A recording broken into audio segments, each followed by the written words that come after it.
I left the large organization because I felt that the individuals were looked at as money instead of people. I would say give yourself a good year and a half if you're budgeting pre-doing it, so that you're aware of how much time that you're going to have before you can actually have people walking in the door. So that there is a program that goes along with the iBudget that allows providers to be able to get a loan through the state.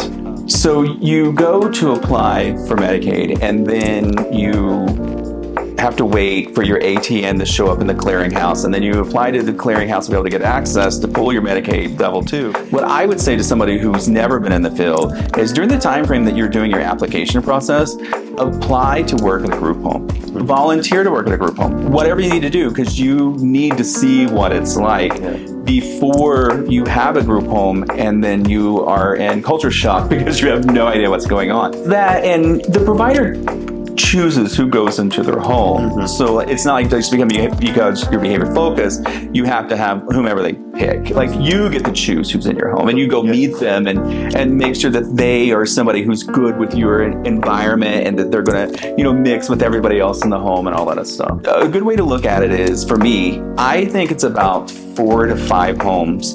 And that's where the provider can make appropriate profits, and all of their staff have like health insurance and a livable wage and all this other thing. So yeah, it can be very frustrating, and it's just, with anything though, if you want it, then it's worth it at the end.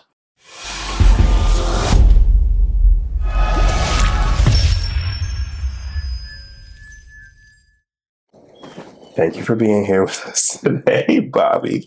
I wanted to talk with you because our experience in the group home industry has been a whirlwind, and I know that you have had experience for quite some time. And so can you just share with myself and the audience your history and how you got started in the industry? Sure. My history is a little bit different than other people. I was 18 years old, getting ready to go to college that fall, and I had to get something else on my resume. So I found this organization that worked with adults with developmental disabilities in Bloomington, Indiana. And I went to work there. My first individual that I worked with, he happened to be on the autism spectrum. And I drive out to this house in the middle of nowhere, and the grass is like up to my waist. And then I see these 2 white tails like bobbing in the grass. I'm like, where am I at? And it was these 2 huge white dogs. And then this young man runs out the door, absolutely naked, screaming "farm friend" with his book, and his parents are running after him. And I was like, what have I gotten myself into? And it happened to be that I met someone who happened to be on the autism spectrum, and he absolutely changed my life in every single way. And then since then, I've been in the field for 30 years. Is coming up November. I've worked as direct care all the way up to an executive director in an organization. I've done quality assurance. In 2004, I was one of the first groups that were trained on the supports intensity scale, which is what at that point in time we thought Florida was going to be going to as a way to measure the individual's needs, so that they could use that with the amount of money that they receive, all that other stuff. Now we use what's called the QSI. So it's basically around that same thing. And then from there, I went into quality assurance and was doing all this other stuff. And I left the large organization because I felt that the individuals were looked at as money instead of people. And then from there, I was going to get out of the field forever. And then I had a provider. She was starting up her group home. She's like, hey, can you send me a policy? Because she knew that I wrote the policies at the organization. I'm like, yeah, here you go.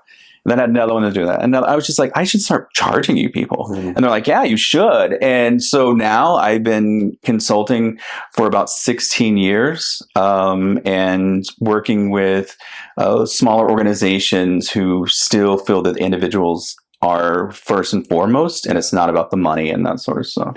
Yeah, it's definitely challenging at scale to maintain the connectivity to the care element of the business. And we find that, our approach as smaller operators with, currently licensed to just 6 individuals in this facility, the oversight is absolutely critical to providing the quality care. And I can only imagine that, the larger you grow, the larger you get, the less hands-on the people who provide the direction and the culture for a care facility are more removed and detached from the day-to-day operations. So your experience in both arenas, I think, is pretty cool. Yeah, no, I love being able to help smaller companies, especially like with their data collection, all this other stuff, so they can compete with the big companies. Because historically they were being shut down or they were being left empty because why go with this mom and pop whenever this company has all these things to offer and it's flashy and shiny and everybody wants that. So by having somebody on their side, it allows smaller organizations to be able to compete on the larger scale. So to that point, right, we just spoke with an individual who was a part of a board, I believe in Power Florida. I don't know if you're familiar with that. And they just informed us that, there are quite a bit of group homes that are empty right now, really struggling with placements, when it's also on the flip side of that, you've got a wait list to get on the waiver of upwards of 10 years, sometimes 20 years, if you depending on who you ask, Yeah. So like, how does that exist when you've got a clear need and you've got a clear number of residential care settings that are available, yet somehow we're not able to bridge that divide? Yeah, no, 100%. And with that recently, I believe there was a few news segments about how there was money sitting there that wasn't being used and that sort of stuff. And that all comes into play. And quasi-political and that sort of stuff. And so it's basically, we have these people who want to be able to help. We have these empty beds and we have these people on the waiting list, and everyone just like, it's just hanging around right now. And then, like example with Empower Florida, I was on one of their calls one day and they had somebody who was going up to the policymakers in Tallahassee, as a lobbyist and blah, blah, blah. And I'm like, for me, I think it's sad and scary that we have to have a lobbyist to get our elected officials to do things for the individuals who are most vulnerable. You know what I mean? Like, why are we having to beg you to like help people? Yeah. That's very weird to me. But yeah, no, unfortunately, there are a lot of homes who just sat empty. Yeah. And so you are an owner operator of several care facilities, correct?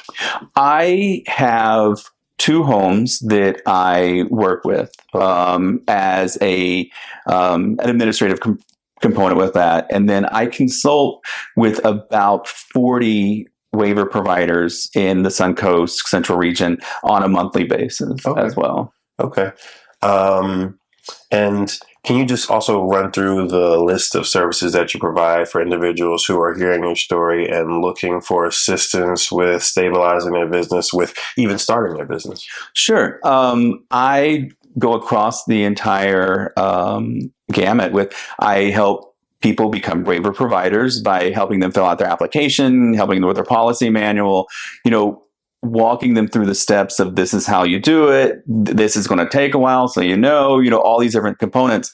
And then once they are established and have their group home, et cetera, whatever they're doing, my organization, we go in and we help people with data collection. We use Office 365 for that. That way the provider can see what their employees are doing from anywhere in the world. They don't physically have to be at the home looking at paper to see what they're doing. From there, we take that information, we graph it, we write quarterly reports, we help with implementation planning, we train staff, we work with in-service hours, all kinds of things like that. And then general consulting, where I have people who call me and they're like, hey, this is something I'm experiencing, what do you think? And then I can give them feedback because they get to experience it once, where I get to experience it 40 plus times. Yeah. And the same with like assisting with Clarent. Clarent is the organization that Medicaid has hired in order to do quality assurance for providers. And I assist with pre-clearance auditing and stuff like that. That way the provider knows where they're at prior to it coming along. And then now with the iConnect system, we also help with adding information into the iConnect system. We help with training on iConnect and all sorts of things like that. So basically, we're a one-stop shop for waiver providers in order to be able to get their things accomplished, so that as the provider, you're focusing on building your organization instead of, is my paperwork getting done? Yeah. And we elected to use your services. And when I tell you that it definitely helped fast track the process, because I'm sure you know better than anybody that it is indeed a process. Can you give us like some tidbits, some nuggets for things to consider as far as like timeline on how long a process might take, or just what to watch out for that may not necessarily be specifically communicated in the literature online for APD for individuals who may want to try and go it alone? Absolutely. Well, one of the things, and you guys were on the very beginning of it, we have gone from just filling out a paper application, submitting it to APD, to now we're in the iConnect system. So APD is evolving at the same time to incorporate the iConnect system, et cetera.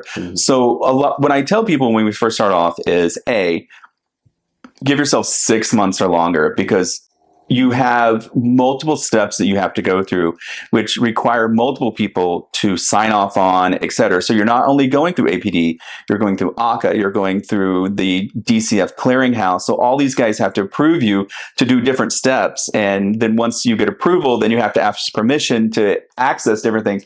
So it takes a while to complete all these things. And when people will go out and they'll rent a home or buy a home or whatever, and then they're like, all right, I'm ready to start my application. I'm like, well, you're going to have a good year or so before you're even on the ground doing anything. Sure. And they're out potentially all that money during that time frame because they were not aware of the steps that it takes to get in there. Now we're at about, and this is for the Suncoast region, so which is like the Tampa Bay area, it's about 6 to 9 months right now. I've had people who were waiting to get approval to go to the next step for 4 or 5 months. We just kept waiting. And that's because, like I was saying, they were transitioning over to the new system, and they were learning the new system as well as transitioning everybody over to the same time. So it's definitely, I would say, give yourself a good year and a half if you're budgeting pre-doing it, so that you're aware of how much time that you're going to have before you can actually have people walking in the door. And I think that's a common misconception from many of the people that we speak to, who are considering, entering the space and have good intention in their heart about the service that they can provide. They're like, I got to get the property first. And we're like, well, hold on a minute. I hear what you're saying, but in actuality, the timeline that it takes to, actually get your credentialing to be able to start operating a business. If you don't have vast savings or another business model to employ in the property to make sure that it's, going to sustain itself and not be a drain on your income or your revenue and whatever other businesses you have, then, it could potentially be problematic. And so for you to mention that, I think that helps people get a realistic idea. Not only with that, but it depends on where you are. You may have to put a sprinkler system in the home, and you're looking at anywhere from $10,000 to $20,000 to $30,000 because it's not regulated. So it's whatever the contractor wants to charge you for that thing, which is extremely difficult. And I know now that I believe there's a lawsuit in Pasco County where somebody was trying to open up a home for her loved one, and she couldn't because she had to get the sprinkler system in, and they wanted like $30,000. And she's like, I don't have $30,000, but I have a home for him to be able to live in. And she's like, I don't understand why individuals with developmental disabilities are being discriminated against and having to require these sprinkler systems when traditional homes do not have them. Very true. And I believe that there's something that has to do with the state code, which supersedes the local building codes, fire codes, or what have you, classifying these facilities as residential care facilities. And a lot of times the local municipalities don't have a specific designation, and they're just going off of what John Doe, who's been working in the agency or the office for the last 20 years, has typically done, and they don't actually know the legal classifications or requirements. And so it's really about what battles you want to fight. I mean, do you want to just spend that $30,000 now, or do you want to spend it in lawyers' fees? Like, what is the ultimate goal here? Personally, I think, and that's the reality. There's a lot of gray, and as you know, when contacting individuals at APD, getting specific answers to questions that you have, it can be difficult. Yeah, and I think by default, a lot of times the answers are intentionally not exact, because it's the law, the interpretation of the law, and all these other things, where I think that if providers would be able to get together and approach Tallahassee and be like, hey, we need to have this conversation because this is clearly not working. Yeah. And you can tell that these people have not been at a group home when there's a fire alarm, because those individuals are out of that door in seconds. You know what I mean? So I don't understand why. Now, I do understand if you're in a situation where you have individuals who utilize beds and they don't ambulate without a wheelchair or need a Hoyer lift, et cetera. In that situation, I could see that, because there's no way you're getting everybody out of the house, especially if you have one staff, two staff overnight. There's no way they can get everybody out of the house in 3 minutes. Absolutely understand that. But if you have a home that's full of individuals that are high functioning per se, and they're out of that door in 30 seconds, I don't see the need in wasting the money for that, especially since our staff are awake overnight as well. Yeah. So it's like, for that to be necessary to have the sprinkler systems and all this other stuff, I don't think the general situations govern that much need. Okay. You mentioned earlier the QSI reporting that APD sends individuals out to fill out a form to evaluate the needs of the clientele. Can you talk more about that process? Yes, on my experience level, because I have not taken the QSI training, so I don't really know what they do on that level about training. But I do know that I've been to several QSI meetings, and basically the person comes out, they discuss with the staff, the family, whomever, the individual's needs and what needs they have with different components. And then they set them at various levels. Mm-hmm. And then that is what governs their level of need.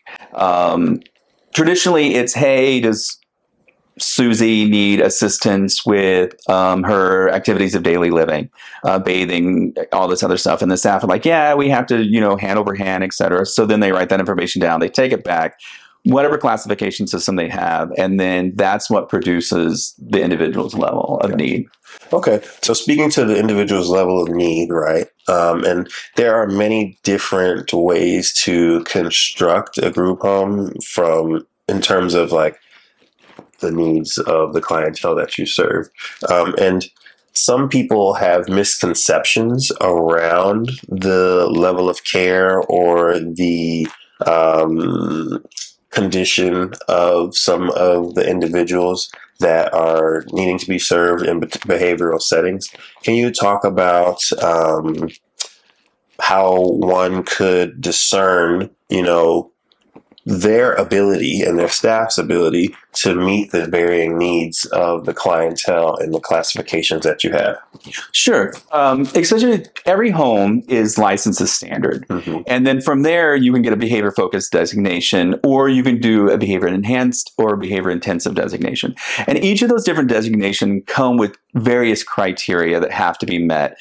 Behavior focused, like all your staff have to be trained on a reactive strategy procedure, which is going to be a pre and then physical intervention if necessary. They have to be trained on 20 hours of behavior assistant or an RBT, which so that's like 40 hours instead of the 20 hours.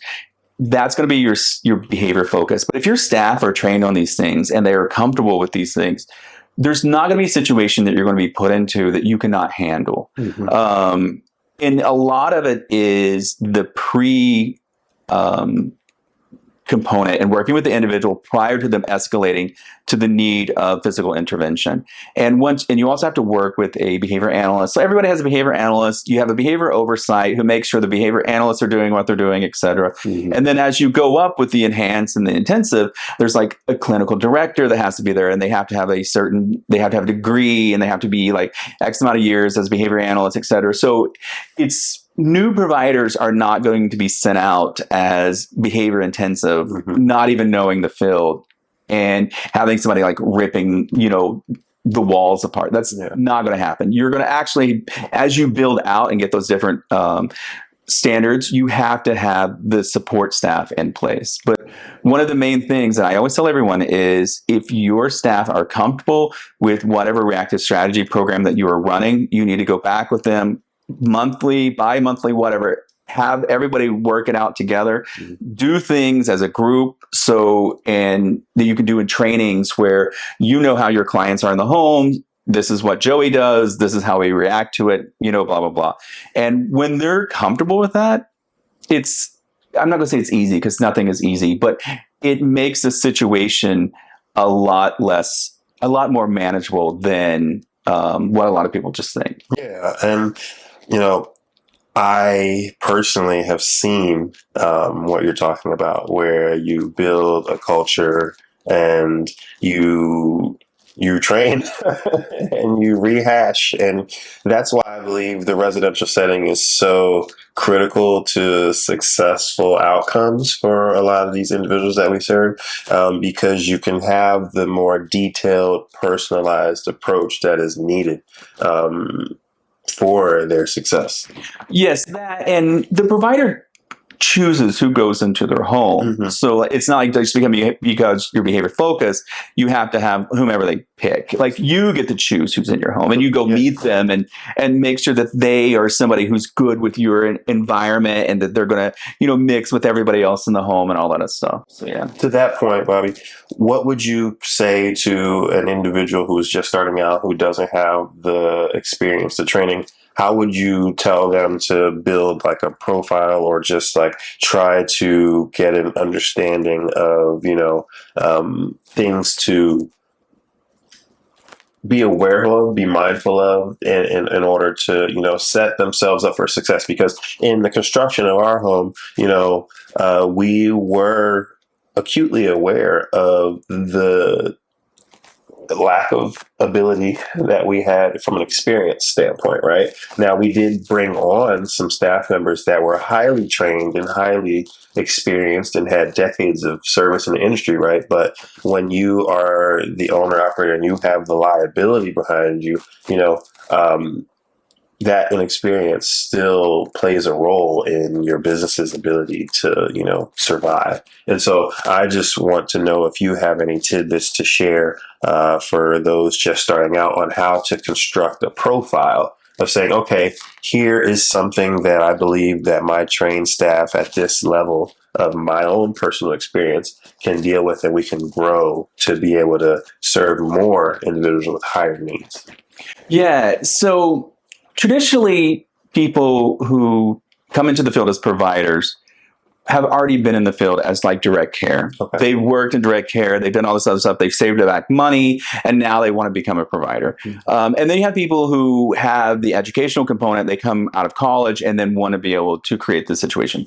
So those two people are coming from two different journeys. What I would say to somebody who's never been in the field is, during the time frame that you're doing your application process, apply to work at a group home. Volunteer to work at a group home. Whatever you need to do, because you need to see what it's like before you have a group home, and then you are in culture shock because you have no idea what's going on. And I actually meet people who have homes and they're up and going, and I'm like, did you not know this before? And they're like, no, I had no idea. And it's like, wow, but it's also because we don't have a standardized training anymore, other than like the required trainings you have to have on train, et cetera. But I mean, you always see people just like hitting the next button because they're barely paying attention to it. It's not like a formalized training. And we've all gone to college, and there wasn't a single thing in college to tell you how to run a group home or how to do anything in a group home. It's all by learned experiences. And once you're into a group home and you realize what it's like day in and day out and that sort of stuff, I think people get a better understanding of what they're going to need. Because I would not do anything that I would not have my staff. I would do everything that I expect my staff to do. Yeah. And I think that if you can do that as a business owner, your staff will run to you instead of from you. And when your staff are training you, instead of you training your staff, it kind of sets up this whole situation where a little bit of respect is lost from the staff, and that can make difficult situations where they're calling out all the time, et cetera, because they don't have that feeling of needing to be there because they're like, well, they don't even know. So I would always recommend everybody just get in the field, find out about it, learn something about it. People love volunteers. They love all that stuff. So there's always a way to get in there and do this stuff. Yeah. And that's what we actually did. Antoinette volunteered at another provider's home and was able to see stuff done right, stuff done well, and see, patients without bed sores, see patients who were, cared for the right way. And I think that really, helped plant the seed of how to be successful. And that experience, I look back at it and I say that was critical to our being where we are today. What are some trainings that you would recommend as far as like getting your staff to be the best that they can be? I would say, honestly, the number one training that I would recommend every provider is to do employee burnout and fatigue. And the reason is that as we work in this field, it can be very difficult, not only on the physical body, but on the mind, et cetera. And if you're in a behavior focused home, for example, I was in this home that I worked at, and this guy would follow me around my entire shift, screaming I did nothing wrong. I know that he's in junk behavior, so we're ignoring his junk behavior. But my brain did not know that. So my brain was like constantly in a state of fight or flight because it had, I'm just having this grown man running around yelling at me all the time. So without having the skills that I've learned during the various classes on employee burnout and all that other stuff, I knew that I had to step back, I had to separate myself, and those sorts of things in order for me to be able to continue moving forward. Because what's the saying? Like, if your cup's empty, how are you going to help someone else's? And it's the same as a caregiver, because not only do you have to juggle your own life at home, you're also helping somebody navigate their life in a group home at the same time. And being the provider, you're not only doing yours, but you're also doing your employees and the individuals in the home. So number one thing, definitely training on caregiver fatigue and employee burnout. And then outside of that, I say you need to go and dedicate time weekly. I still do, to learn new things that are going on, new components, new techniques, all these other things. Because if we stop learning, then that's where your home stops at. And that's where the environment stops at. That's where everybody stops at. But if you continue growing and you're like, hey, this is something I've learned that's new. Why don't we try this instead of whatever we've been doing and see if that works for the individual? Definitely group meetings where you guys can sit and just talk about situations and that sort of stuff. And then I would go on to, because we have to do in-service trainings every year. So you do trainings on things about the individual. So if you have anyone in your home that has seizures or anything like that, you definitely want to do those trainings. So your staff, because if your staff are more aware of those situations and can handle themselves in that situation, they're not going to be as chaotic as what they could be. Gotcha. For sure. Awesome. So you said that you work with about a group of 40 providers, right? And you just mentioned how, staff burnout is something to guard against and to, try to invest in your people.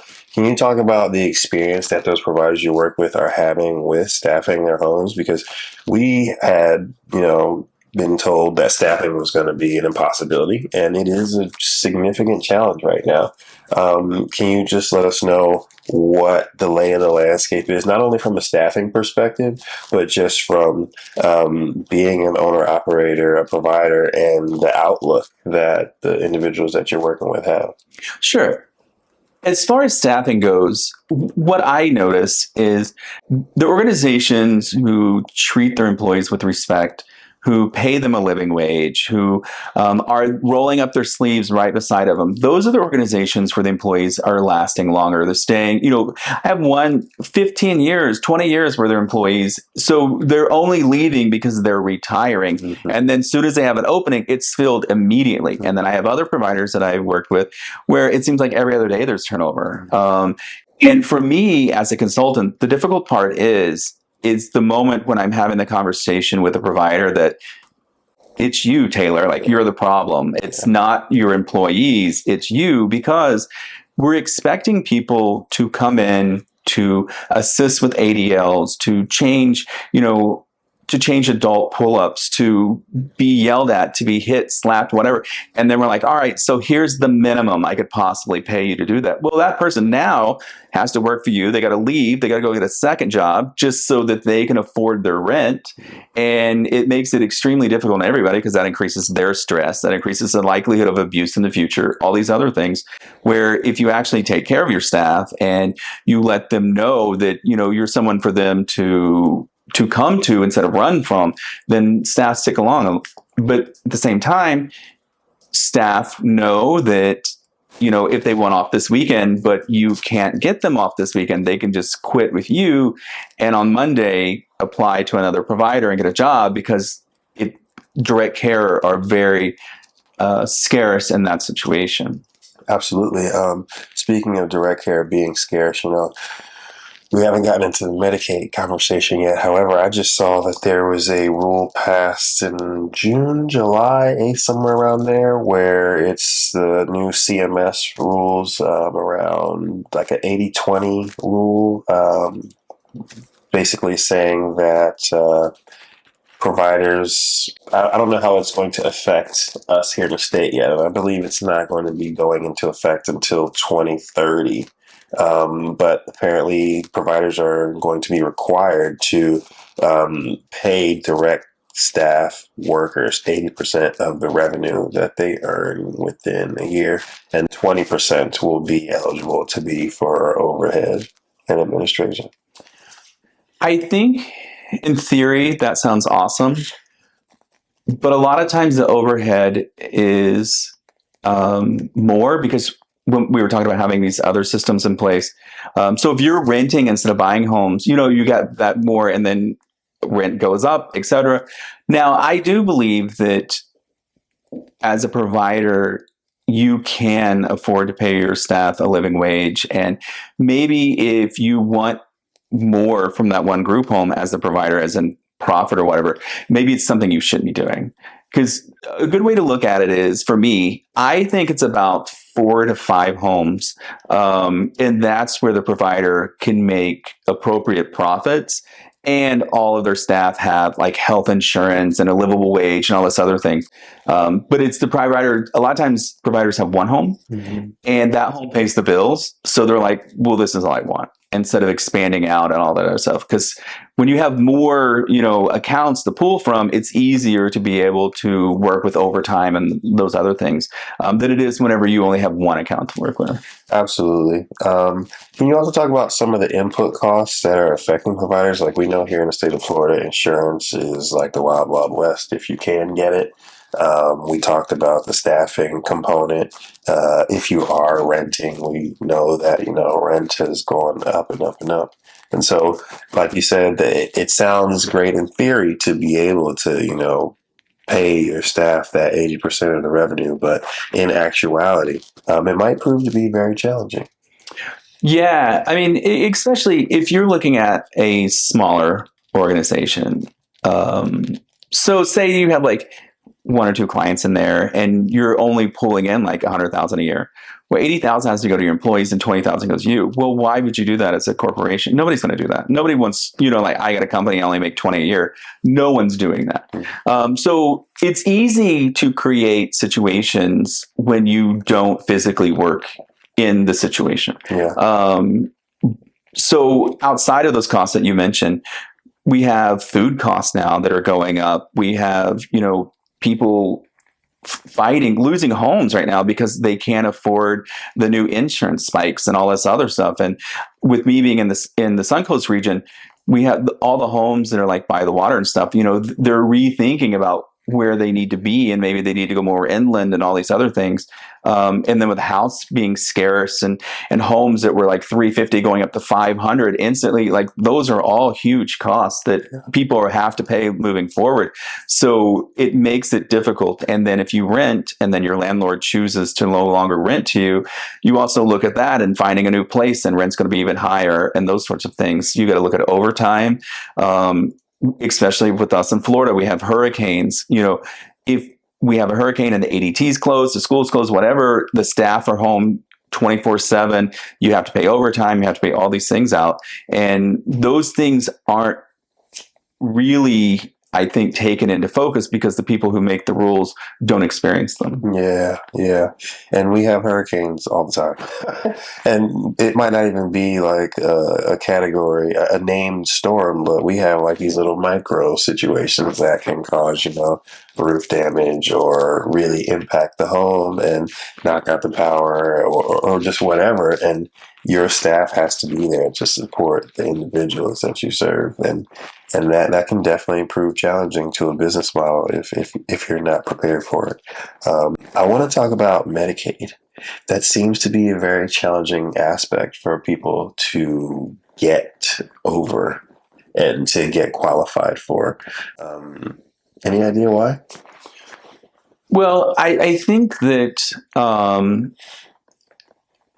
it has to do potentially with possibly lack of staff on their end. I know that we have a few providers that I'm taking through the process right now, and we're just waiting for their application to be approved and that sort of stuff. And the weird part of it is that, so you go to apply for Medicaid, and then you have to wait for your ATN to show up in the clearinghouse, and then you apply to the clearinghouse to be able to get access to pull your Medicaid level 2. But at the same time, the way the Medicaid application is, you upload at the end when you complete the application. Well, you have to kind of wait for them to reject it so that it gives you the box to be able to upload your level 2. And it's just like, okay, why haven't we fixed this system already? It makes zero sense that we have to do that.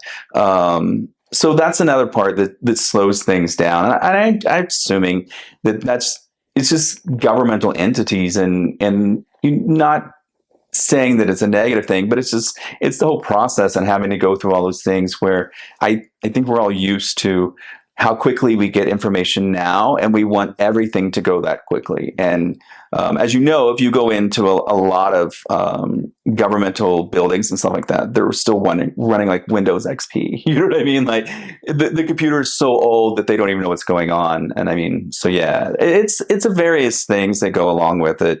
And then just making sure that your application is correct the first time you submit it, and that all your information lines up or whatever. Because when it goes through QC through Medicaid, they will kick it back if like an apostrophe is missing, or if an apostrophe is there. Something I've learned is, like, if you have a company that's like apostrophe S or whatever, and you go to do your EIN, IRS doesn't really do apostrophes. So you'll go to the bank and everything. Everybody else does this apostrophe, and then they're like, no, it doesn't match because you have this extra thing in there that we're not going to do.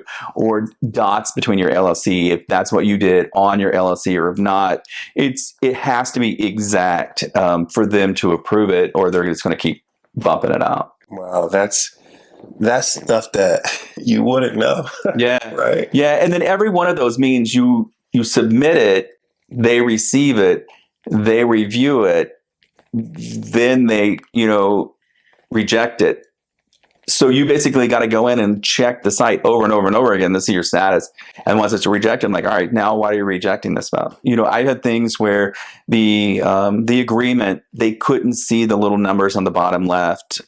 So we had to go and reprint it, rescan it in to make sure they could see those numbers at the bottom, because they just kept rejecting it. But we didn't know why they were rejecting it. And then we finally call in. We're like, what are you guys doing? And they're like, oh, we just can't see the numbers at the bottom. It's like, well, why would you say that? You know what I mean? Like, but I'm sure that they get so many applications, that they don't have time to do that one-on-one component with people. That's fair. And as individuals who are considering getting into the business, like, we have to live our lives and try to erect a business. And we may not have the time to dot every I and cross every T in the way that you do with the business that you've set up. And so, like, the headaches that you've explained to us, like, we know that in business there's going to be problems, but you have helped us certainly avoid many of those headaches in that application process.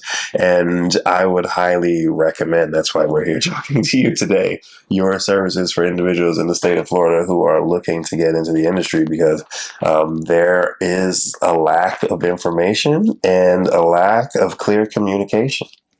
Yeah. And example now, even with the iConnect, I've reached out and I'm like, hey, so how are we doing these applications now? And I've gotten like 4 different responses.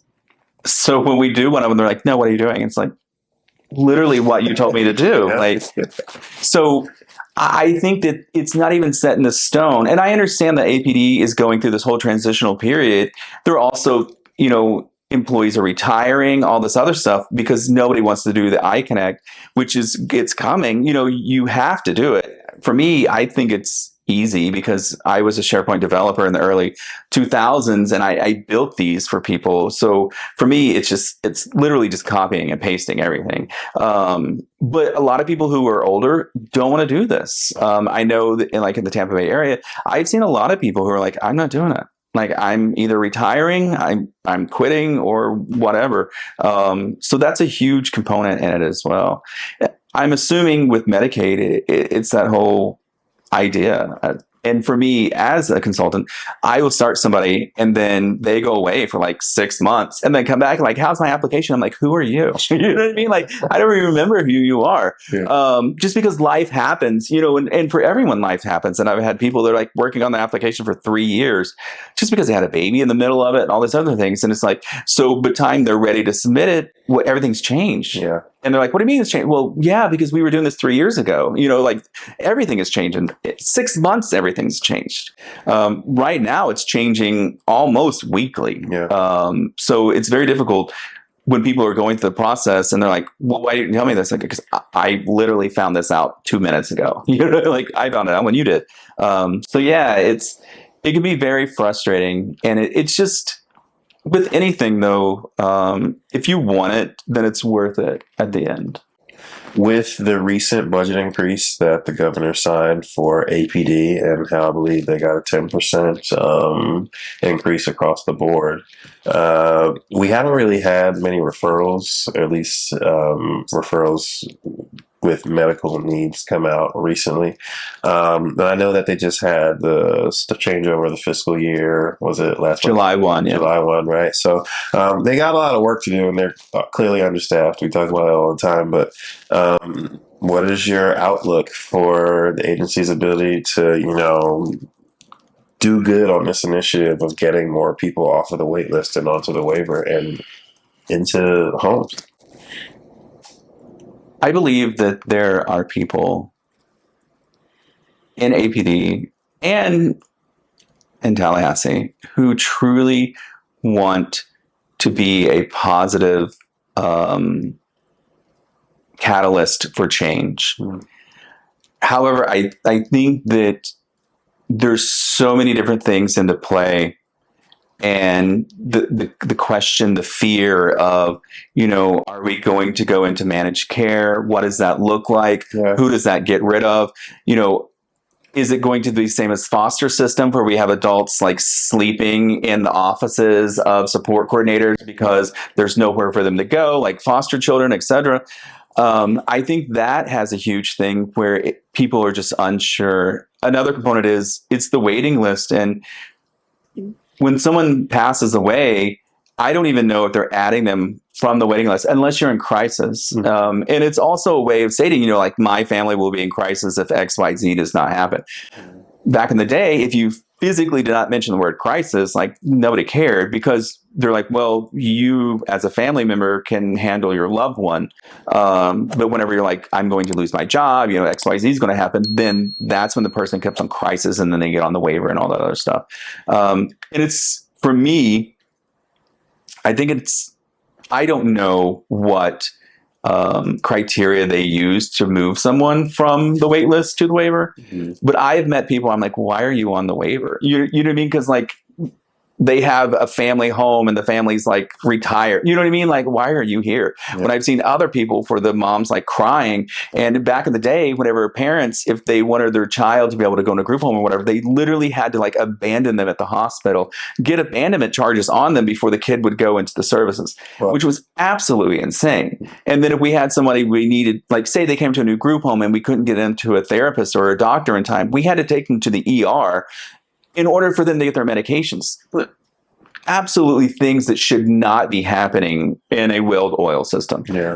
But these are also things that we just put Band-Aids on instead of fixing the true problem of it. And that does seem to be a Florida thing. We choose where we invest our resources. And unfortunately, at the state level, we've not invested for year after year after year in a lot of our social services. That and the fact that right now we basically have a war on social services in the state of Florida. Florida's always been about 5 years behind other states and stuff. I always tell people when they want to do research, like reach out to like Kansas. Kansas has an amazing individuals with developmental disabilities program there. And I even go out and look at their information, all that other stuff to see what's new, what's trending, what's, you know, et cetera. And I know the APD gets training and all this other stuff. But I think the difficult part is when you have the bureaucracy of not wanting to help and then people running off of that, not helping as a way for them to have their candidacy at the same time. So it's basically like you need people to be in help in order to be able to get people to elect you to help the opposed and help, but you don't really do anything. And I think it's difficult. I don't know if managed care is going to change any of that. I think it's going to significantly increase the cost, but I don't think it's going to significantly increase the level of care that the individuals are receiving. Speaking of managed care, can you tell us about the difference in how we're currently constructed versus that program? Because I do know that there is a pilot program in the works that's about to launch sometime in October, where ACA will be through APD trying to bring about 1,000 consumers onto the waiver through a managed care pilot program. Yeah. From what I have read, and there's people on both sides, like there is everything. A lot of people are like, well, you're giving them so much more money than what you would have done with that many people anyway, which is a component of it. Because anytime you add another layer, you're adding another layer of people taking the money from the pot. And for me, Maxim or Maximus, whatever, is one of the leading managed care companies in the United States. They do a lot of the Department of Children and Families and that sort of stuff. So there's books out about how they utilize the individual's money to basically give the states more income and the individuals get less care, you know, that sort of stuff. And then there's other people who are fighting on this side of, well, it's going to bring in more regulations, et cetera. I don't have the answer. I do know that having that many people set on a waiver, and at the same time, when you're boasting about having a surplus in the state, and yet you're not helping those who need the help the most, I think that's where the disconnect comes from. And I don't know how to solve that disconnect other than voting. The whole thing is that we know the reason. You know what I mean? Like, we know the reason. And it's because we literally have built a governance in the state of Florida who is popular based off the amount of suffering they want to inflict on others. And until that mentality changes, not a lot's going to change. And it's extremely unfortunate because a lot of people who don't have the voice are the ones hurting the most.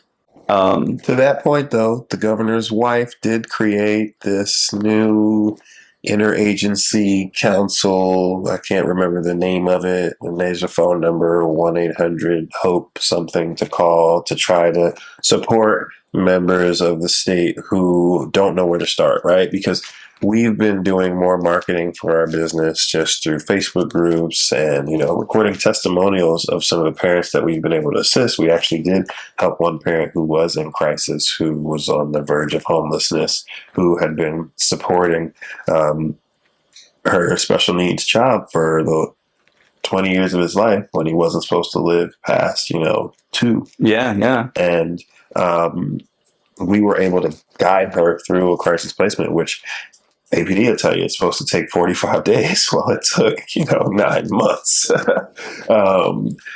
But anyway, in talking to a lot of these families, they don't know where to begin. And they get so much information that's just conflicting and confusing.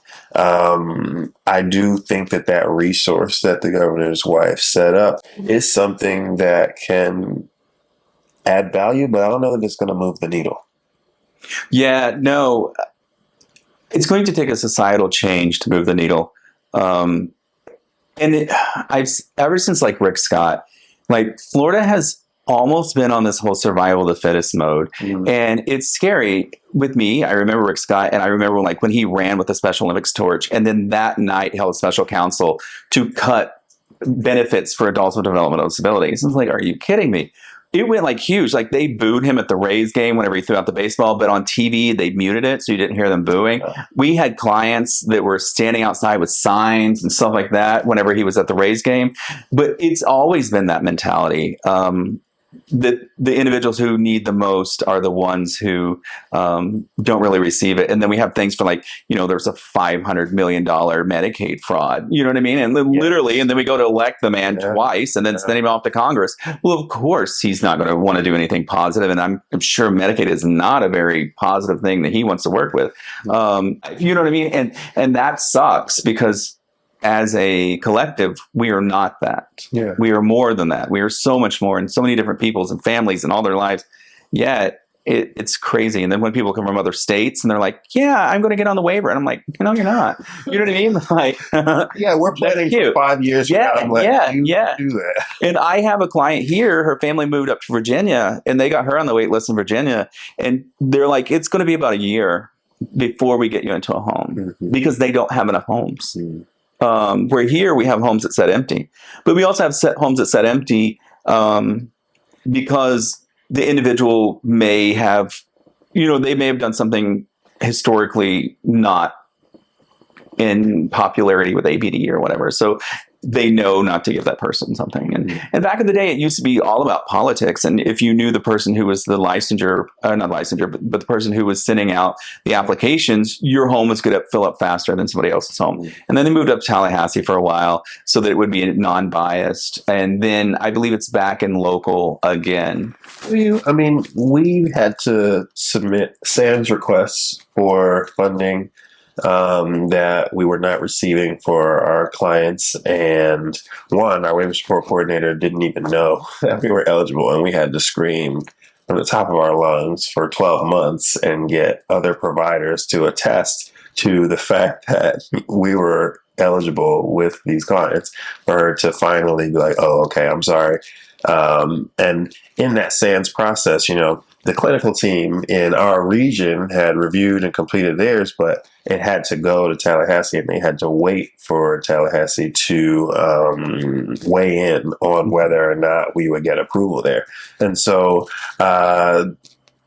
it still seems as if state oversight is playing a large role in the dissemination of resources. Yeah, that, and at the same time, also, Tallahassee is also going through this iConnect change as well. So SANS are supposed to be populated in iConnect.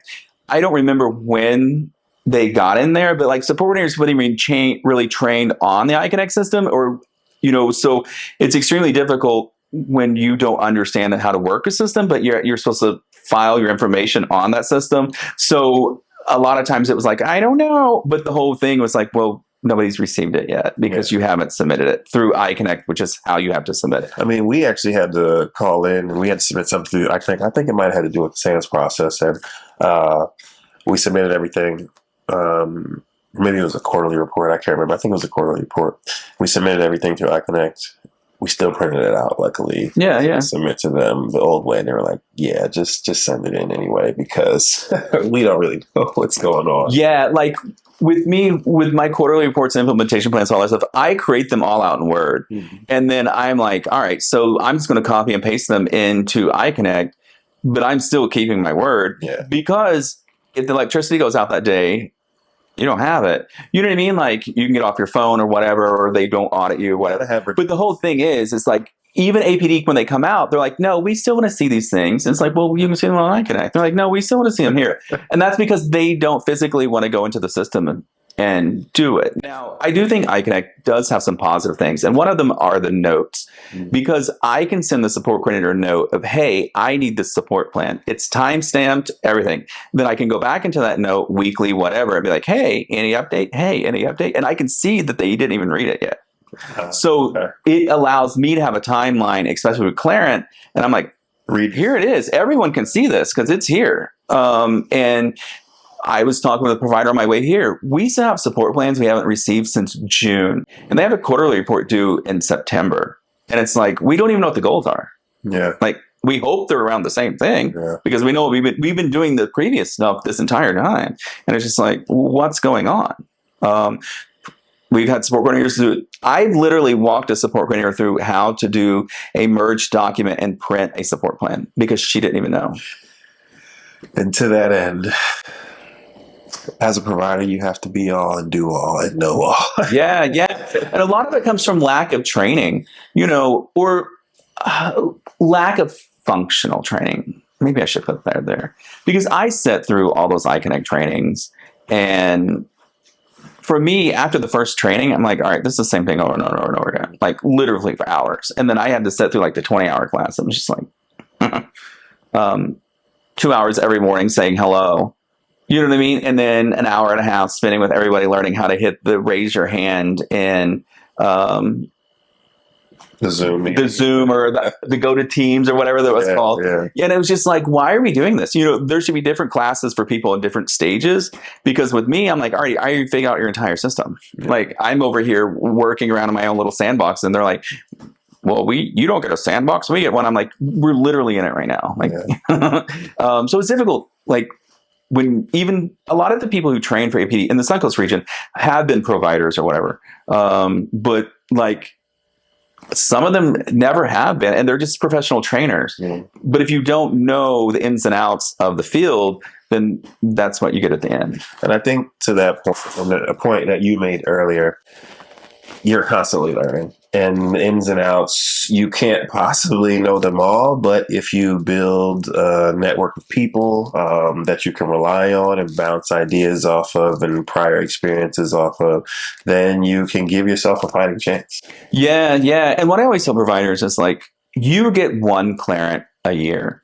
I get 40. You know what I mean? So like, if I learn something today that we're supposed to be doing, I disseminate that through all my clients. So we all know. So it's not 40 different learning experiences for the same thing. And I know providers talk to each other and stuff like that. But a lot of times it seems like the old stuff is what sticks around. Like I'll go to a house and they'll have like on the refrigerator a chart for every day they're measuring the temperature of the refrigerator. I'm like, why are you doing this? Like, no one asked you to do this. I'm like, yeah, we're supposed to do it. I'm like, no, you're not. Like, no, you're not. Or bathroom monitoring and stuff like that. Like, if the individual doesn't have an issue with it, then you don't have to like monitor their bathroom. Like, so a lot of it is because that education stopped 2010 when they became a provider, then they only have that moment to go forward with. So it stays 2010 over and over and over again. Yeah. But when you're constantly learning and growing and all these other things, you learn different ways and everything else. And anytime I find a client that has a goal that I find a little bit difficult, I'm online searching. How did somebody else do this? How can I help this person? Blah, blah, blah, blah. What works for these guys? How do they communicate? all these different things in order to make the goal successful. But it's difficult when the support coordinator sends you goals that are like, Joey wants to be safe and happy in his home. Well, to be safe and happy in his home, to measure that, we would have to make him unsafe. Like, you know what I mean? Because you can't be safe if you're not potentially unsafe. Or then it's met from the beginning and there's no reason to have it. So things like that, I wish they would train the support coordinators around SMART goals or stuff like that, where we know through years and years and years of research and everything, the SMART goals are the way to do a goal. But then we get the implementation plan on iConnect, and it's just like, what is this? Like, the word goal is in there twice for two different boxes. They don't even have the date the support plan was supposed to be received. It's not even on there, but that's a criteria from Clarent. Yeah. So if providers aren't writing that in by hand, then that means that they're going to get an alert on their Clarent because they missed that. And it's just like, it makes zero sense to me. And it seems like, did you not talk to somebody before you created this? Yeah, like, yeah. Zero sense whatsoever. And half the stuff I'm like, this makes zero sense whatsoever. I hear you completely on that. I just want to reiterate and highlight the fact of like the value that you bring, that experienced consultants provide. But it's hard how would you recommend a provider evaluate the services that a consultant provides, right? Because, you, from me, from whomever, we don't always know that people have our best interests and are going to be honorable and act with integrity in the work that they do. Because, I know for a fact that the consultant that we use for our home healthcare agency helped us avoid some hiccups along the way, right? ACA or CHAP suggest that, or they'd say that you need to have $65,000 in reserves when you submit your application. And she was like, well, that's what the accountant said. That is what ACA says. But what I've been seeing in, a lot of the submissions that I've been making is you actually need to have upwards of 95,000. And so that helped us save a lot of time. Jesus. And so, because those are people who, that's more money than they've ever seen in their entire life. You know what I mean? So it automatically removes them from the possibility of doing that. Another example with APD, it says that you have to show proof that you can fund your home for 90 days or whatever. There's no amount of money. Like, so it's a guessing game. Like, is that $1? Is that $10,000? What is that? And it's those things that I wish they would just have a number. Just get a number. Because a lot of people are the direct care staff who've saved back money for years and years and years and finally want to have their own dream instead of waking up every day and doing somebody else's dream. And then when they get there and they realize that, A, they have to have this money, and B, they got to put in a sprinkler system that they can't afford, their dreams are just crushed. You know what I mean? They're like, well, I guess now I'm going to do personal supports instead of what they really wanted to do. And that sucks. But I also know that there is a program that goes along with the iBudget that allows providers to be able to get a loan through the state. I'm not 100% on the criteria. I've just sent it out to a provider recently for them to check out because they have a home, all this other stuff, but the fire marshal is saying that they're going to have sprinkler systems. And the city that they're in, to connect it from the house to like the city water, they're wanting to charge like an additional $15,000. And they're just like, oh my, how am I supposed to do this? So now they have a home they're paying mortgage on that's sitting empty and can't get licensed because they simply don't have the money to do it. And it sucks because it's a provider who has multiple homes already. But they paid so much for the house because of the housing market that we're in right now that they're losing money every month just having it sitting there. So it seems to be a recurring theme. If you're starting out, don't buy your house first. Do that. Don't buy the house first. I don't know why anyone would. You know what I mean? Because back in the day, even when you guys began your application, you couldn't do your application with residential on it. You had to do it with the other programs and then add residential later on as an expansion request. And now you can add, if you want to add residential on there, you have to have the house licensed before they complete the application. I'm like, so you're having people pay out thousands of dollars before they're even a provider. Yeah.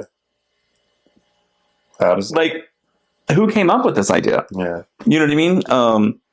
And it sucks because I honestly think it's just a way for towns to make money off of providers by connecting the water lines. And I just wish providers would get together and go to Tallahassee and be like, hey, we need to talk about this. But that's the whole thing. We don't come together in masses and say, you have to change this. Because if we did, they would change it. You know what I mean? Yeah. Because it's all based off what? 419 is the ruling. But the ruling is up to interpretation. Like no one, it's not, I think it's not even 2 pages. And it's crazy. The fact that contractors can charge you whatever they want to do it. Like, what? So yeah, and the fact now, like up in Pasco, if you are 3 people, no, I'm sorry, if you have kids and it's considered a DCF foster home, you don't have to have sprinklers. But if you have adults with developmental disabilities, you have to have sprinklers. But even if they're children with developmental disabilities, then you have to have. So it's like, all right, so your focus is just the developmental disabilities. Mm-hmm. That's what it is. It's nothing else. Because if I had a family that had 5 people in my family, I don't have to have sprinklers in my house. You know what I mean? And if I had a family that had 5 people and 2 people in my family happen to have a developmental disability, I still would have to have the sprinklers in my house. But just because there's staff there and it's a misconception of the individuals in the home, they're like, no, sprinklers. What's sprinklers going to do? You know what I mean? I understand it slows down the fire, blah, blah, blah. I get it. But the whole thing, if you have staff that are awakened in the home, they're not going to stand there waiting for the sprinklers to come on. You know what? We'll wait for the sprinklers before we get everybody out of the house. Nobody does that. That's insane. And that's another one of those things that was created without somebody actually having a moment of experience in the field. Yeah. Well, unfortunately, we do have to deal with those things, right? And the experience that you have with the 40 providers that you service, that helps individuals who are starting out avoid a lot of the potholes and at least be better suited for success. Yeah. And I think with any business, there's going to be startup fees, and you have to be aware of that. And that's a whole component. Because I've even had people come to me and they're like, oh, you charge? And I'm like, yeah. Like, it's not like somebody randomly pays me to be a good guy. You know what I mean? Like, that's how anything works. Yeah, like that's how I pay the people that work for me and everything else. Like, yeah, I've had a lady come to my office. Well, I guess I kind of been doing a pro bono for her. She's been coming to my office for like 2 years because she wants to become a provider, but she's homeless. So like, shouldn't there be like step 1 before we hit phase 3? Yeah. You know what I mean? Phase 1 should be like, you have your own home first, and then we go from there. But I don't want to destroy her dreams. Mm-hmm. But it's the whole thing of like, whenever she brings people to go through as the second person or whatever, like sometimes they don't make it through the background screening, and so she got to get somebody else and all this other stuff. And I feel really bad for her. But I just don't think that she understands where she needs to be at to be successful. That part right there, I find many people have a misconception around what it takes to be an entrepreneur, and skip a lot of steps, you know, in our entrepreneurial journey, right? In investing in real estate. The primary focus from the beginning was financial security, right?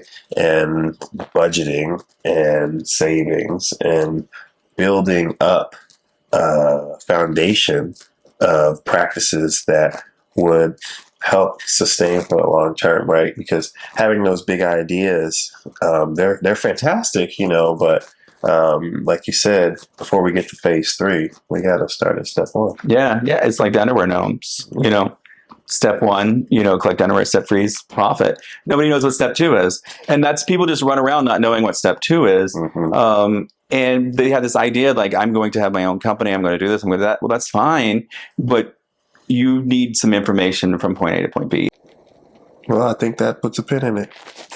Thanks for coming by. You're welcome. With me, Bobby. You're absolutely welcome. That was awesome.